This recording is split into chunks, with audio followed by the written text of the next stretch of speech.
नमस्कार। आकाशवाणी जयपुर अजमेर से प्रस्तुत हैं प्रादेशिक समाचार।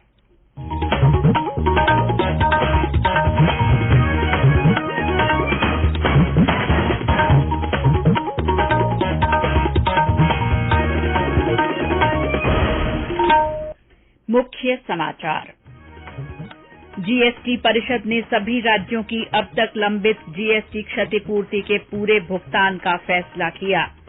चीता पुनर्वास कार्यक्रम के तहत दक्षिण अफ्रीका से 12 चीते मध्य प्रदेश के कूनो राष्ट्रीय उद्यान में छोड़े गए। केंद्रीय कृषि मंत्री नरेंद्र सिंह तोमर कल जयपुर के चौधरी चरण सिंह राष्ट्रीय कृषि विपणन संस्थान में होने वाले विशेष कार्यक्रम में शामिल होंगे। और प्रदेश भर में महाशिवरात्रि का पर्व धार्मिक श्रद्धा और उल्लास के साथ मनाया जा रहा है।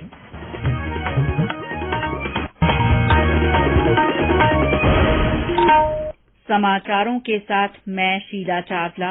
और अब समाचार विस्तार से। वस्तु और सेवा कर जीएसटी परिषद ने सभी राज्यों के अब तक की लंबित जीएसटी क्षतिपूर्ति का पूरा भुगतान करने का निर्णय किया है।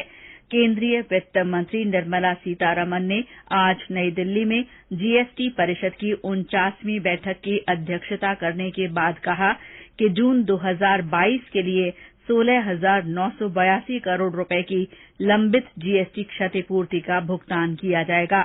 उन्होंने कहा कि फिलहाल क्षतिपूर्ति कोष में ये राशि उपलब्ध नहीं है, इसीलिए केंद्र सरकार अपने संसाधनों से ये राशि जारी करेगी। वित्त मंत्री ने बताया कि तरल गुड़ या राब की जीएसटी दर घटाई गई है। उन्होंने कहा कि खुली राब या तरल गुड़ पर जीएसटी नहीं लगेगा, जबकि लेबल वाले पैकेट पर 5% जीएसटी चुकाना होगा। उन्होंने बताया कि पेंसिल शार्पनर की जीएसटी दर 18% से घटाकर 12% कर दी गई है। दक्षिण अफ्रीका से लाए गए 12 चीतों को आज मध्य प्रदेश के कूनो राष्ट्रीय उद्यान में छोड़ा गया। इनमें से 7 नर चीते और 5 मादा हैं। इन चीतों को केंद्रीय मंत्री भूपेंद्र यादव और नरेंद्र सिंह तोमर तथा मध्य प्रदेश के मुख्यमंत्री शिवराज सिंह चौहान ने उद्यान में छोड़ा। उद्यान में अब चीतों की संख्या बढ़कर 20 हो गई है। पिछले साल सितंबर में नामीबिया से 8 चीते लाकर कूनो में छोड़े गए थे। भारत में ये चीते पुनर्वास परियोजना के तहत लाए जा रहे हैं। इसके लिए दक्षिण अफ्रीका के साथ समझौता किया गया है।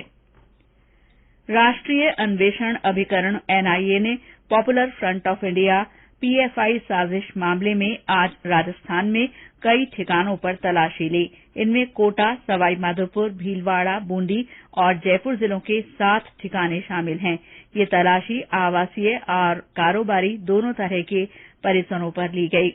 एनआईए ने एक बयान में कहा कि उसे विश्वसनीय सूत्रों से सूचना मिली थी कि पीएफआई के 2 लोग, उनके अधिकारी, सदस्य और कार्यकर्ता गैर कानूनी कार्यों में लिप्त हैं। एनआईए ने इस मामले में स्वतः संज्ञान लेते हुए मामला दर्ज किया था। तलाशी के दौरान डिजिटल उपकरण, एयरगन, धारदार हथियार और आपत्तिजनक दस्तावेज बरामद किए गए। आदिवासी युवा आदान प्रदान कार्यक्रम का आयोजन 21 फरवरी को जयपुर के चंदबाजी में किया जाएगा।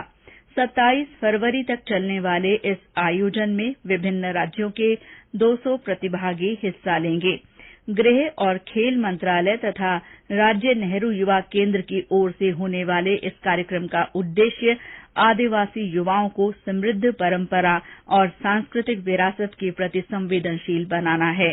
राज्य नेहरू युवा केंद्र संगठन के निदेशक महेंद्र सिंह सिसोदिया ने बताया कि कार्यक्रम में शिक्षा, रोजगार, संस्कृति, नशा मुक्ति और राष्ट्रीय एकता पर सत्र होंगे। आदिवासी युवा भारत की संस्कृति से जुड़े, इसको संरक्षित करके सांस्कृतिक विरासत का विस्तार करें। आदिवासी युवाओं के गीत, नृत्य, ढोल, ताल से विविधता में एकता बनाए रखने जैसे संदेश उनको देना है। राजस्थान की कल्चर से भी उनको अवगत कराना है। यहाँ के ऐतिहासिक स्थानों का भी भ्रमण कराएंगे। दूर क्षेत्रों से आए हुए सभी आदिवासी साथियों को, नौजवानों को गांव का भ्रमण भी कराएंगे। इस कल्चर को वो यहाँ से समझ के जाएंगे। ये समाचार आकाशवाणी जयपुर अजमेर से प्रसारित किए जा रहे हैं। केंद्रीय कृषि और किसान कल्याण मंत्री नरेंद्र सिंह तोमर कल जयपुर के चौधरी चरण सिंह राष्ट्रीय कृषि विपणन संस्थान में आयोजित होने वाले विशेष कार्यक्रम में शामिल होंगे। उनका सीसीएम एनआईएएम में पुनर्निर्मित रसोई घर और स्मार्ट कक्षा कक्षों का उद्घाटन करने का कार्यक्रम है। इसके साथ ही वे स्टार्टअप उत्पादों को भी रिलीज करेंगे। इस दौरान केंद्रीय कृषि और किसान कल्याण राज्य मंत्री कैलाश चौधरी भी मौजूद रहेंगे। मुख्यमंत्री अशोक गहलोत आज एक दिन के दौरे पर सिरोही जिले के चोटीला गांव पहुंचे। वहां उन्होंने गौतम ऋषि महादेव मंदिर में दर्शन किए। श्री गहलोत ने मीणा समाज के महासम्मेलन में शिरकत की। इस मौके पर उन्होंने सरकार के विकास कार्यक्रमों की जानकारी दी। देश में आज महाशिवरात्रि का पर्व श्रद्धा और उल्लास के साथ मनाया जा रहा है। शिव मंदिरों में सुबह से ही श्रद्धालुओं का तांता लगा हुआ है। हर हर महादेव और जय शिव शंभू के जयकारों के बीच भक्त भोले के दर्शन के लिए कतार लगाए हुए हैं। शिवालयों को रंग बिरंगी रोशनी और फूलों से सजाया गया है। प्रदेश में भी महाशिवरात्रि पर्व उत्साह से मनाया जा रहा है। भीलवाड़ा जिले के बदनोर में शिवरात्रि के मौके पर जुलूस निकाला गया। अजमेर में प्राचीन झरनेश्वर महादेव मंदिर में आज सुबह से ही भक्तों की भीड़ लगी हुई है। उदयपुर में भी महाशिवरात्रि पर शिवालयों में विशेष पूजा अर्चना की जा रही है। उदयपुर नाथद्वारा मार्ग पर स्थित भगवान एकलिंगनाथ जी के मंदिर में मेला भर रहा है। मेवाड़ में 2 दिवसीय महाशिवरात्रि मेले कल से शुरू है, जो रविवार देर शाम तक जारी रहेंगे। मेवाड़ के आराध्य देव एकलिंगनाथ मंदिर पर महाशिवरात्रि के मौके पर कैलाशपुरी में विशाल मेला भराया गया है। कल रात्रि से लोगों का मंदिर तक 22 से 25 किलोमीटर तक नंगे पांव चलने का सफर जारी है। जामेश्वर महादेव, नांदेश्वर महादेव, उबेश्वर महादेव, गुप्तेश्वर महादेव, नीलकंठ महादेव सहित करीब 1 दर्जन से अधिक शिवालयों पर मेले भराए गए हैं। वहीं 3 दर्जन शिवालयों पर श्रद्धालु महिला व पुरुष अपने घर परिवार के साथ अच्छे वर व दाम्पत्य जीवन की खुशहाली की कामना कर पूजा अर्चना कर रहे हैं। हरीश पालीवाल, आकाशवाणी समाचार, उदयपुर। करौली में आयोजित शिव महापुराण कथा में बड़ी संख्या में श्रद्धालु शामिल हुए। चित्तौड़गढ़ में प्रमुख शिवालय खरड़ेश्वर महादेव, हजारेश्वर महादेव, दुर्ग स्थित नागचंडेश्वर महादेव में विशेष पूजा अर्चना की जा रही है। चूरू और बाड़मेर में भी शिवालयों में श्रद्धालुओं का आना जारी है। सीकर के फतेहपुर के बुद्धगिरी जी की मंडी में मेले का आयोजन हुआ। जोधपुर में प्राचीन अचलनाथ महादेव मंदिर सहित प्रमुख शिव मंदिरों में सुबह से ही श्रद्धालुओं की कतार लगी हुई है। टोंक, धौलपुर में भी महाशिवरात्रि पारंपरिक उल्लास के साथ मनाई जा रही है। उपराष्ट्रपति जगदीप धनखड़, प्रधानमंत्री नरेंद्र मोदी, गृह मंत्री अमित शाह ने देशवासियों को महाशिवरात्रि की शुभकामनाएं दी हैं। राज्यपाल कलराज मिश्र, मुख्यमंत्री अशोक गहलोत और विधानसभा अध्यक्ष डॉ सीपी जोशी ने भी महाशिवरात्रि के पर्व पर लोगों को शुभकामनाएं दी हैं। राज्यपाल श्री मिश्र ने आज राजभवन स्थित राजराजेश्वर शिव मंदिर में रुद्राभिषेक किया और देश प्रदेशवासियों के सुख, समृद्धि और खुशहाली की कामना की। और अब मौसम।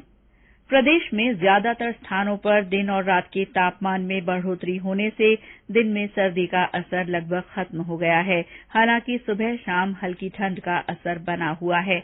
बीते 24 घंटों में अधिकतर स्थानों पर अधिकतम तापमान 30 से 38 डिग्री के बीच रहा। मौसम विभाग ने कहा है कि प्रदेश में 20 फरवरी तक मौसम शुष्क रहेगा। इसके बाद 21-22 फरवरी से एक कमजोर पश्चिमी विक्षोभ के प्रभाव से तापमान में 2 से 4 डिग्री सेल्सियस की गिरावट की संभावना है। आकाशवाणी जयपुर के समाचार विभाग की ओर से अंतर्राष्ट्रीय मोटा अनाज वर्ष के उपलक्ष्य में अपने श्रोताओं में मोटा अनाज की प्रति जागरूकता के लिए संदेश श्रृंखला चलाई जा रही है। इसमें श्रोता संदेश भेजकर बता सकते हैं कि वे अपने भोजन में मोटा अनाज किस तरह काम में लेते हैं। आज सुनिए जयपुर से हमारी श्रोता का संदेश। मैं पलक कुमावत जयपुर से। मैं बाजरे की वेजिटेबल खिचड़ी बनाती हूँ। इसके साथ ही बाजरे के लड्डू जो हेल्दी भी हैं और बच्चों को बहुत पसंद आते हैं। हमारे अन्य श्रोता भी मोटा अनाज के बारे में अपने संदेश लिखकर या रिकॉर्ड कर व्हाट्सएप नंबर 9414052368 पर भेज सकते हैं। प्रधानमंत्री नरेंद्र मोदी 26 फरवरी को आकाशवाणी के मन की बात कार्यक्रम में अपने विचार साझा करेंगे। ये मासिक रेडियो कार्यक्रम की 98वीं कड़ी होगी। उदयपुर जयपुर एक्सप्रेस ट्रेन अब से जयपुर जिले के आसलपुर जोबनेर रेलवे स्टेशन पर भी ठहरेगी। इसी तरह Jaipur Jaisalmer Leelan express train Kanakpura railway station पर भी रुकेगी। सांसद कर्नल राज्यवर्धन सिंह राठौड़ ने इस सुविधा के लिए प्रधानमंत्री नरेंद्र मोदी और रेल मंत्री अश्विनी वैष्णव का आभार व्यक्त किया है। और अंत में मुख्य समाचार एक बार फिर। जीएसटी परिषद ने सभी राज्यों की अब तक की लंबित जीएसटी क्षतिपूर्ति के पूरे भुगतान का फैसला किया है। चीता पुनर्वास कार्यक्रम के तहत दक्षिण अफ्रीका से 12 चीते मध्य प्रदेश के कूनो राष्ट्रीय उद्यान में छोड़े गए। केंद्रीय कृषि मंत्री नरेंद्र सिंह तोमर कल जयपुर के चौधरी चरण सिंह राष्ट्रीय कृषि विपणन संस्थान में होने वाले विशेष कार्यक्रम में शामिल होंगे। और प्रदेश भर में महाशिवरात्रि का पर्व धार्मिक श्रद्धा और उल्लास के साथ मनाया जा रहा है। इसके साथ ही प्रादेशिक समाचार बुलेटिन समाप्त हुआ। नमस्कार।